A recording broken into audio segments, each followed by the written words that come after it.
देखते हैं आज तुम्हारे ये हथियार जीतते हैं या मेरा ये खिलौना तुम्हारा नक्शा बिगाड़ देता है।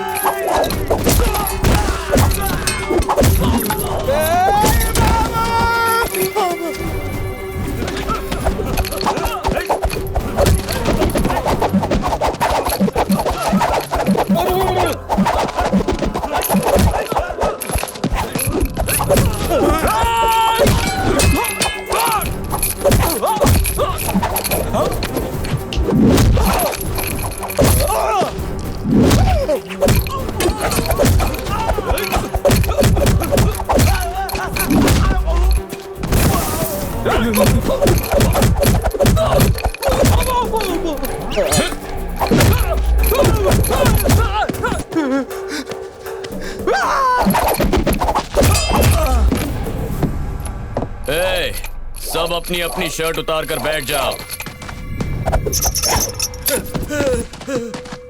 तो बच्चों, इस खिलौने से क्या सीखा?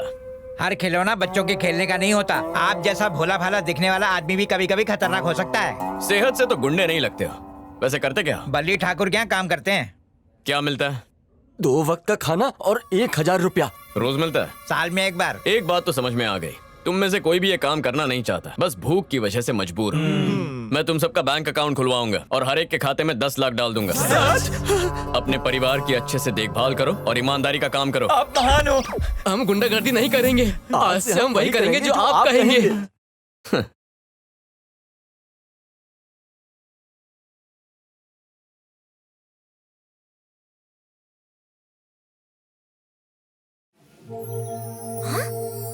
ये तो वही है। बोलो दिव्या। ये जो लड़का आया है, आप उसे जानते हैं क्या? नहीं, पर वो तुमसे बहुत प्यार करता है। ओहो पापा, वो एक नाटक था। उस लड़के को मैं अच्छी तरह जानती हूँ। उसने बताया कि तुम उससे नाराज हो। पापा, मैं आपसे कह... सुनो, वो मुझे पहली नजर में ही पसंद आ गया था। तुम उसे थोड़ा समय तो दो, पसंद ना आए तो मना कर देना। हेलो हेलो,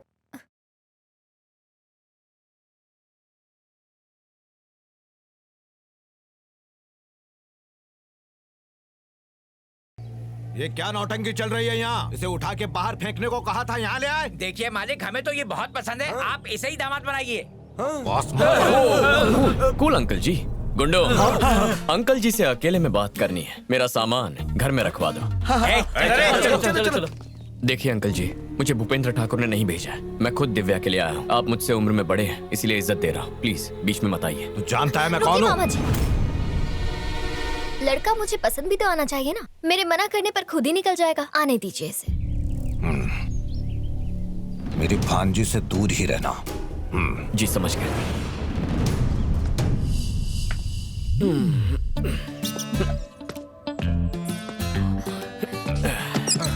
घर पे मेहमान आया है, स्वागत नहीं करेंगे? चाय पानी मिल जाए तो।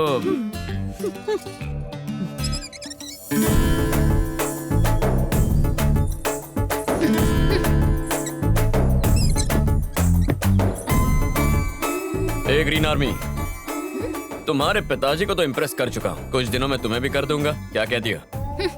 इम्प्रेस करने आए हो, डिप्रेस होकर जाओगे। बोरिया बिस्तर बांध कर ही रखो। इतना कॉन्फिडेंस? अभी तक नोटिस नहीं किया था, लेकिन तुम्हारा फिगर बड़ा कमाल का है। चलती हो तो लगता है बिजली गिरती है।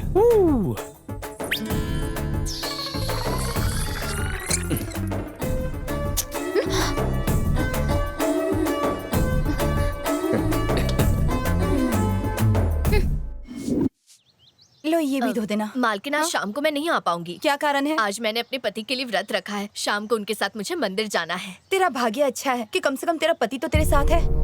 और यहाँ हमें देख लो, पति का घर होते हुए भी इतने वर्षों से हम यहाँ भाई के घर पे पड़ी हैं। अरे मुंह काला करके भाग गई थी वो सरस्वती, और उसका दंड हम सभी को भुगतना पड़ रहा है। वो तो विदेश में आराम की जिंदगी जी रही है। हाँ, वो तो आराम से जी रही है, पर हमारी जिंदगी बर्बाद हो गई। अरे आंटी लोग, खाने में क्या है?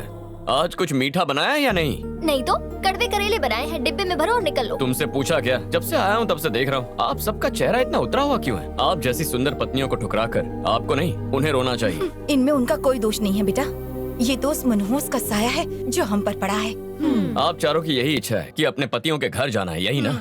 उसमें कौन सी बड़ी बात है? ऐसा है तो सिर्फ एक दिन के लिए नहीं, मैं आपको आपके पतियों से हमेशा के लिए मिलवा दूंगा। फिर आप सब एक साथ खुशी से रहेंगे। इस घर में मेहमान बन के आए हो, तरीके से रहो। हमारे घर के मामलों में दखल देने की तुम्हें कोई जरूरत नहीं, इसका ध्यान रहे। मैं समझ गया। आप सबको अपनी हक की खुशियां मिलेंगी। यह हक आपसे कोई नहीं छीन सकता। आपका सम्मान मैं लौटाऊंगा, मुझ पे विश्वास कीजिए। झूठे सपने मत दिखाओ। अगर वादा पूरा नहीं किया तो चला जाऊंगा। अपनी ये बात याद रखना, और नहीं कर पाए तो चुपचाप निकल जाना। आज तक ऐसा कोई वादा किया ही नहीं जिसे पूरा ना किया हो।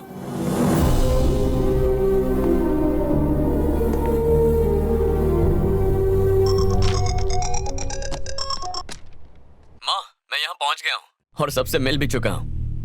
सही कहा था, सब दिल के अच्छे हैं। माँ नहीं, मैं बोल रहा हूँ। अरे पापा, वो फैक्ट्री में पता चल गया है। देखो, उन लोगों को मनाना इतना आसान नहीं है। घर वालों की नाराजगी तो मैं बहुत जल्द दूर कर दूंगा। अब मैं यहाँ आ गया हूँ ना, सब मुझ पे छोड़ दीजिए। बेटा, इतने साल हो गए, उस बापू ने तुम्हारे माँ से बात तक नहीं की है। वो अपना घमंड नहीं छोड़ेंगे। अच्छा, पर माँ ने तो उनके बारे में सिर्फ अच्छी बातें कही थी। छोड़िए ना पापा, अगर उन्होंने हमारे साथ रूखा व्यवहार किया है तो हम उनका दिल प्यार से जीतेंगे। इसलिए अब जैसा मैं कहता हूँ आप वैसा ही कीजिए। जाके खेत में काम करो। चल। हेलो, कैसे हो नागेंद्र? मुझे पहचाना? अबे तू है? मुझे फोन करने की हिम्मत कैसे की? फोन करने के लिए हिम्मत की जरूरत नहीं होती है, उंगलियों की होती है। भैंसे ऐसा बोलता है गेंडे? ये तेरे भाई को।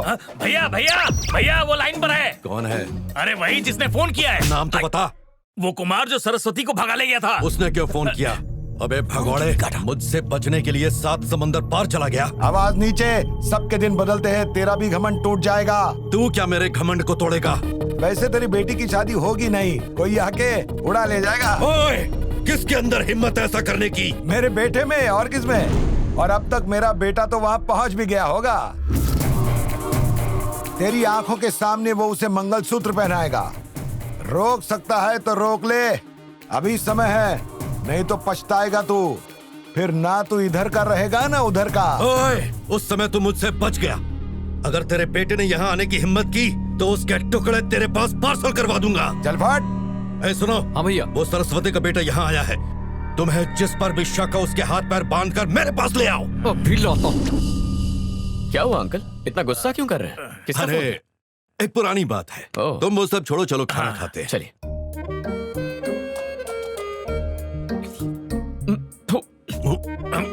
ये क्या खिला रहे हैं मुझे? इतना नमकीन खाना कौन खाता है? नमकीन? अरे एक बात बताता हूँ आपको, बल्ली ठाकुर जी के घर के खाने का स्वाद मजा आ जाता है।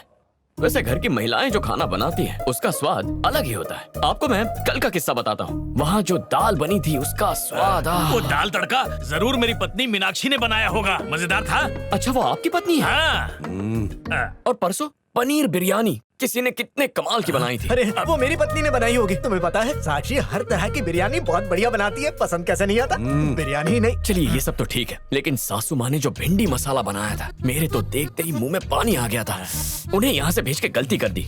आप यहाँ बैठ के नमकीन खाना खा रहे हैं और वहाँ बल्ली जी रोज उंगलियाँ चाट रहे हैं। जिसके नसीब में वही खाए। सांभर दे। खाओ। अब इसे देखो, ऐसा लगता है ये खुद कढ़ाई में तल के आया है। ये क्या दाल बनाएगा? चलो, भूख मिट गई। वैसे उस घर की सभी औरतें बहुत खुश हैं, बस उन्हें एक दुख है, पति का साथ ना होने का। ये क्या बोल रहे हो तुम?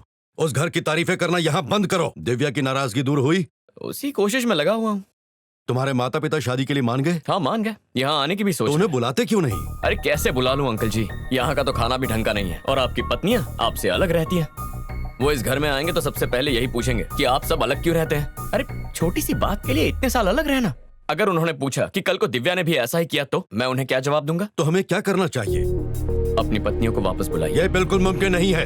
तुम्हारी शादी के लिए मैं अपने साथ हुए इतने बड़े धोखे को भूल जाऊं? अगर यही तुम्हारी जिद है ना, तो ये शादी नहीं हो सकती। ये तो गड़बड़ हो गई। इतना भड़क क्यों रहे हैं? आपकी इस छोटी सी प्रॉब्लम का मैं आपको एक सोल्यूशन दे सकता हूँ। तो क्या है सोल्यूशन, जल्दी से बताओ। नाटक करना होगा। क्या कह रहे हो? हाँ, नाटक करना होगा। आपने कभी नाटक देखा नहीं है क्या? अरे किसी भी नाटक में कपड़े, प्रॉप्स, किरदार सब नकली होते हैं। शो खत्म होने के बाद उन सबको लौटा देते हैं। ठीक वैसे ही आपकी पत्नियों को यहाँ लाएंगे, शादी तक रखने का नाटक करेंगे, फिर भेज देंगे। इससे एक तीर से दो निशाने लगेंगे। पहला, ये शादी हो जाएगी और दूसरा, बल्ली ठाकुर का घमंड भी चूर हो जाएगा। कार्तिक की योजना बहुत अच्छी है, इससे नाक भी नहीं कटेगी और मूछ भी बच जाएगी। मुझे भी ऐसा ही लगता है भैया, यही सही होगा। हाँ। ठीक है, उन्हें ले आओ। हाँ। लेकिन उनके साथ कुछ भी गुटरगु करने की जरूरत नहीं। जैसे ही शादी खत्म होगी उन्हें वापस भेज देना। गुटर गुना सही, काव काव तो कर सकते हैं। हाँ। गलती से मिस्टेक हो गई।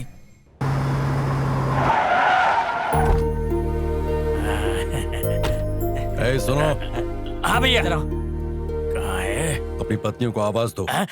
मीनाक्षी, साक्षी, कविता बाहर आओ। सुनो। हाँ भैया। उसे भी बुलाओ। किसे भैया? तुम्हारी भाभी को। देखिए भैया, हम आपका हर काम नहीं कर सकते हैं, आपको भाभी को बुलाना पड़ेगा, हम नहीं बुलाएंगे। कल्याणी।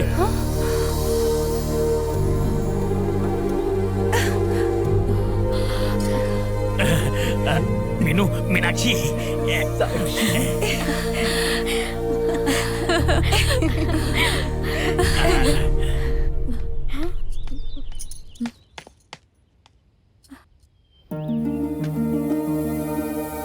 दिव्या, अपनी माँ और चाचियों से कहो घर चलें, हम उन्हें लेने आए हैं। आप सच कह रहे हैं पापा? तुम यही चाहती थी ना? ऐसा दिन भी कभी आएगा मैंने सोचा भी नहीं था। ये सब उसके कारण हुआ है।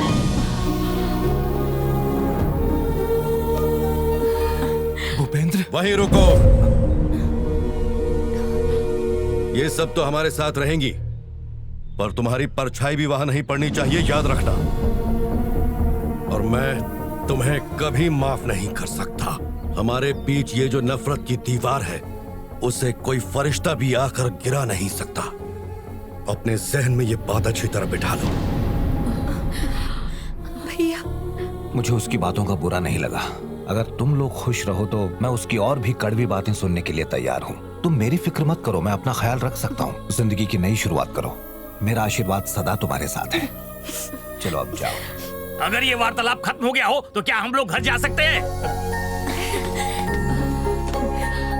आओ मीनू, हम लोग पीछे बैठेंगे। भैया, मैं इन सबको पीछे बैठा रहा हूँ, जाओ पीछे वाली गाड़ी में बैठो। जाओ जाओ जाओ जाओ। हाँ हाँ।